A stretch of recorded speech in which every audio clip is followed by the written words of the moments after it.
एक बार की बात है। शाहजहांपुर नाम का एक गांव था जहां पर एक चुड़ैल रहती थी। वो बहुत दिन से अकेली रह रही थी और अब बूढ़ी भी हो रही थी। ओहो, अब तो मेरी उम्र हो चली है। किसी भी इंसान को पकड़कर मार पाना अब मेरे बस का नहीं रह गया है।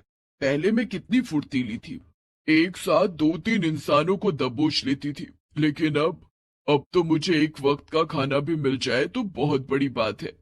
चुड़ैल यही सब सोचकर परेशान हो रही थी कि तभी वहां पर एक बिल्ली आती है। अरे वाह, चलो कुछ नहीं तो इस बिल्ली से ही काम चलाती हूँ। कम से कम भूखी तो नहीं सोऊंगी।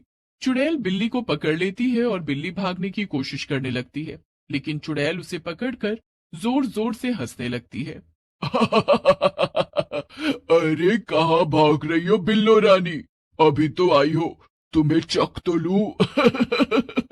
आओ, अब बाकी की म्याऊं म्याऊं मेरे पेट में जाकर करना।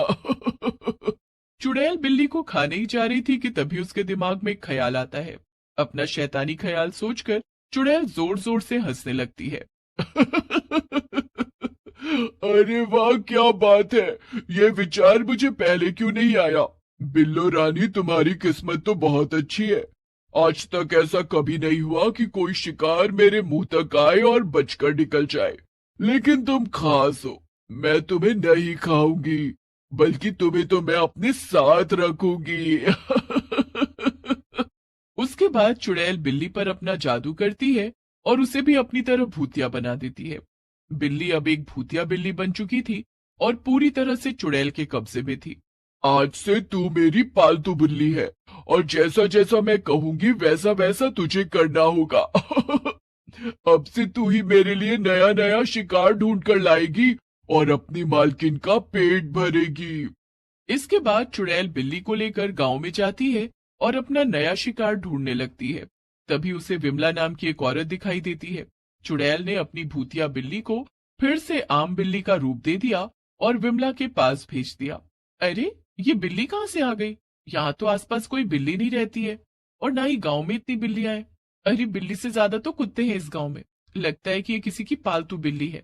चुड़ैल की भूतिया बिल्ली विमला के पैरों के पास जाकर बैठ गई और म्याऊं म्याऊं करने लगी। उसे देखकर विमला को उस पर तरस आ गया। अरे, ये तो बड़ी प्यारी बिल्ली है। क्या हुआ, तुझे भूख लगी है क्या? रुक, मैं तेरे लिए दूध लेकर आती हूँ। फिर विमला बिल्ली को सहलाने लगी, लेकिन तभी बिल्ली ने अपना रूप बदल लिया। भूतिया बिल्ली को देखकर विमला डर के मारे चिल्लाने लगी और भागने की कोशिश करने लगी। बचाओ बचाओ, ये क्या हो गया? ये बिल्ली तो भूतिया है, बचाओ। बिल्ली ने देखते ही देखते विमला की गर्दन पर काट लिया और विमला डर के मारे वहीं पर बेहोश हो गई। इसके बाद चुड़ैल ने जल्दी से जाकर विमला को मारकर खा लिया और अपनी भूतिया बिल्ली को लेकर वहां से चली गई।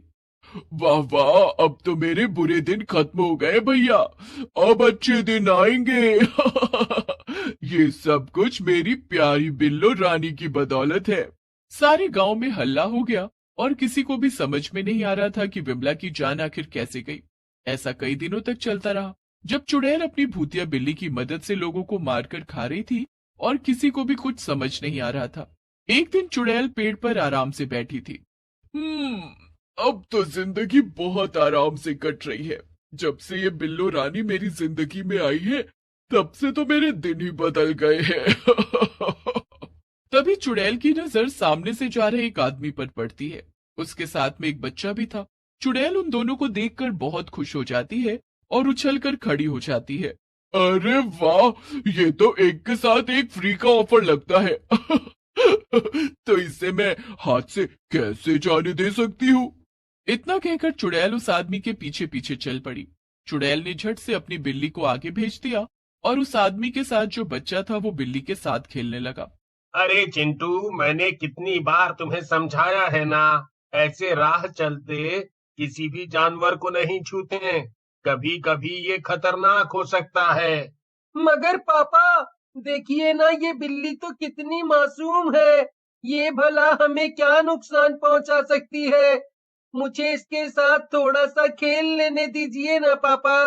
इतना कहकर चिंटू बिल्ली के साथ खेलने लगता है, लेकिन तभी बिल्ली वापस से भूतिया बन जाती है और चिंटू पर हमला कर देती है और पीछे से चुड़ैल भी आ जाती है।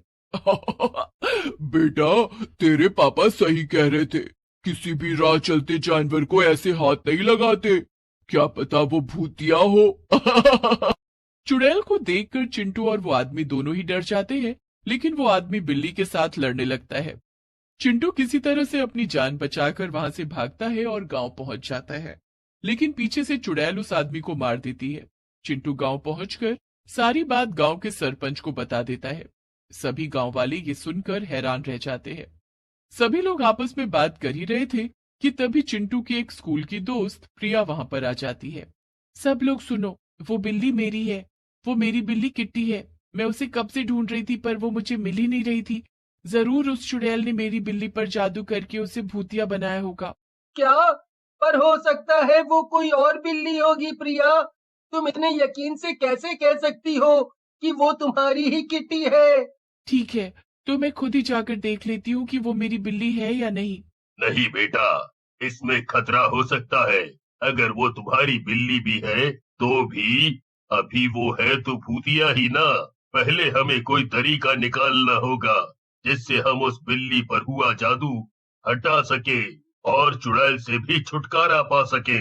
मुझे तो लगता है वो चुड़ैल बूढ़ी हो रही थी और शिकार नहीं कर पा रही थी, इसीलिए उसने एक आम बिल्ली को चुना और उसे भूतिया बना दिया ताकि वो लोगों को मार सके आसानी से और उन्हें खा सके।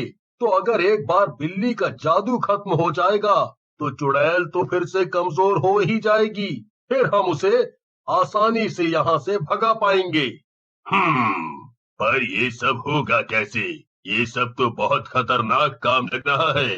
वो मेरी बिल्ली है, वो मेरी बात जरूर सुनेगी। मेरे पास एक घंटी थी जिसकी आवाज सुनकर मेरी बिल्ली हमेशा मेरे पास आ जाती थी। संजू सबको वो तरीका बता देता है और सब बहुत खुश होते हैं। ठीक है, यहीं रुको, मैं अभी अपनी घंटी लेकर आई। प्रिया दौड़कर जाती है और अपनी घंटी लेकर आती है। फिर चिंटू और प्रिया पूरे गांव में घंटी बजाते हुए बिल्ली को आवाज लगाने लगते हैं। वो चुड़ैल एक पेड़ पर अपनी बिल्ली के साथ बैठी हुई थी। तभी उसे घंटी की आवाज सुनाई देती है। बिल्ली भी वो आवाज सुनकर जाग जाती है। ओहो, मेरी भूतिया बिल्लो रानी, लगता है कोई तुम्हें बुला रहा है। शायद ये तुम्हारा पुराना मालिक है। अब वो तुम्हें इतना ढूंढ रहा है तो फिर जाओ, जाकर अपना काम करो। जब तुम्हें वो मिल जाएगा तब मैं उसे खा लूंगी। भूतिया बिल्ली दौड़कर प्रिया की तरफ जाने लगती है। अरे वो रही मेरी बिल्ली, ये तो सचमुच भूतिया हो गई है।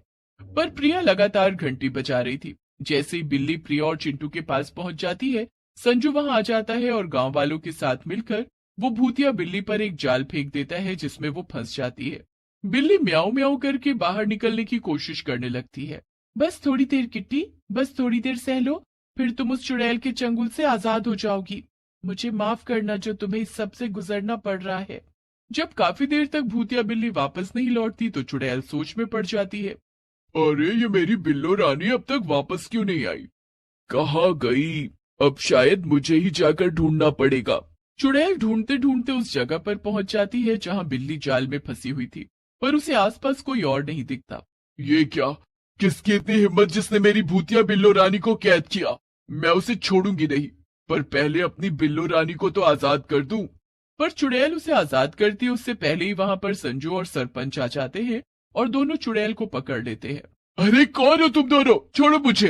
तुम लोगों को मरना है क्या? एक एक को खा जाऊंगी, छोड़ो मुझे। तभी चिंटू और प्रिया वहां आते हैं और वो दोनों चुड़ैल के ऊपर पेट्रोल फेंकने लगते हैं। ये क्या कर रहे हो तुम दोनों? छोड़ो मुझे, छोड़ो, जाने दो मुझे। ऐसे कैसे जाने दें? तूने हमारे गांव के इतने लोगों को मारकर खा लिया, अब तो तू मरेगी। इतना बोलकर सरपंच चुड़ैल को आग लगा देता है जिससे वो जलकर मर जाती है। आ, बचाओ, बचाओ, मैं जल रही हूँ, कोई बचाओ, बिल्लो रानी आओ, बचाओ मुझे। चुड़ैल चिल्लाती रहती है लेकिन कोई भी उसे नहीं बचाता। चुड़ैल के मरने के बाद बिल्ली के ऊपर चुड़ैल का जादू भी टूट जाता है और वो पहले जैसी हो जाती है। मेरी प्यारी बिल्ली, अब तुम उस चुड़ैल के जादू से आजाद हो चुकी हो। चलो अब हम घर चलेंगे, अब तुम मुझे छोड़कर कभी मत जाना। ये सब तुम्हारी समझदारी का ही नतीजा है जो हम इस चुड़ैल से बच पाए। शाबाश बेटा।